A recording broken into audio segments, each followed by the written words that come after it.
All right, today we are diving deep into the lyrics of Salt on the Southern Wind. This is such a powerful song, and it's all about history, memory, and a people's incredible fight against being, well, erased from their own story. Right out of the gate, the song just hits you with this incredible sense of loss. I mean, to speak in fire, that sounds like a language that was just bursting with life, right? Passionate, vibrant. But now, it's a tongue this town forgot. And that's key. This isn't just about losing a few words. It's about an entire history, an entire way of life being deliberately pushed aside. So that loss of language, it really sets the stage perfectly for the song's main conflict. This clash between an ancient, living culture and all the modern tools that were used to try and wipe it out. I mean, what a defiant statement. This isn't just saying, hey, we got here first. It's this powerful assertion of presence. You got to think about it. What are a map, a flag, a piece of wire? There are all these artificial things, these attempts to define and control and own the land from the outside. But this line is saying, no, our connection is way deeper, way older than any line you could ever draw on a piece of paper. And as you go through the lyrics, you can just feel this incredible tension building.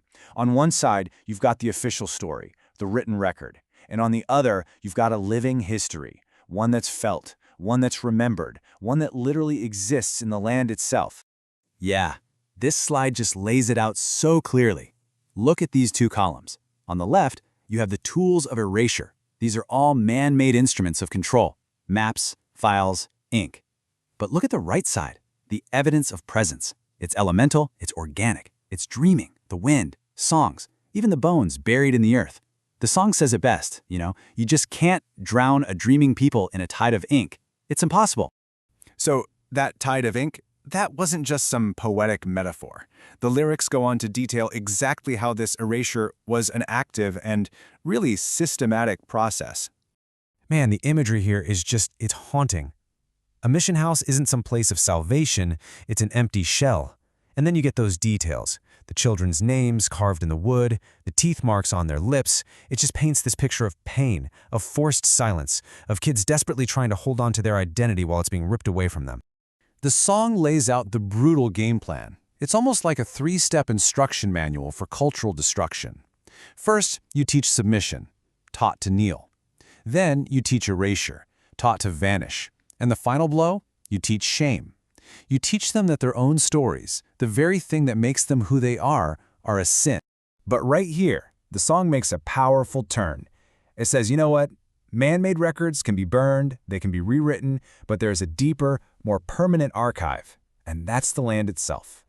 This line just gets right to the heart of the attack, doesn't it? When you draw a line through a language, you're trying to sever the connection between parents and children, between the past and the future. You're cutting people off from their entire way of understanding the world. And here's the powerful counterpunch. The land itself becomes the keeper of the memory. The river, the tide, the wind, they're holding on to the words and the stories that people tried so hard to silence. So history isn't gone. It was just stored at a different kind of library. And this brings us to this really significant phrase, dreaming people. Now, this isn't about being asleep. It's about a deep spiritual reality that connects people to the land, to their ancestors, a connection that is so profound it just can't be contained by a map or locked away in a file. And this line, this is the core argument of the whole song. A piece of paper, a deed, that's just a legal fiction. They can be written, they can be burned. But the bones, that physical, undeniable ancestral connection to the place, that's permanent. That's a claim that can never, ever be signed away or erased with ink. So that raises a pretty big question, right? If the official records, the files and papers, are designed to make you disappear, how do you prove you still exist? Well, the song challenges us to look for a totally different kind of census. So instead of just counting heads, the lyrics give us this census of survival. It says, you want to count us? Okay. Count us in the pain we carry, the scars you hide. Count us in the strength of our culture, the language you tried to scrape from time. Count us in our acts of reclamation, the babies named for places taken back. And count us in our memory, in the old song that you can still hear circling in the silence. And then the song asks this critical question, and it marks this huge shift in power. For so long, the story was written for them, usually casting them as victims. But this question, this is them taking the pen back. It's a declaration that from this point on, they are going to be the authors of their own survival. And all of this quiet, simmering resilience finally just erupts in the song's climax. It's this absolute, unwavering declaration of presence and of power.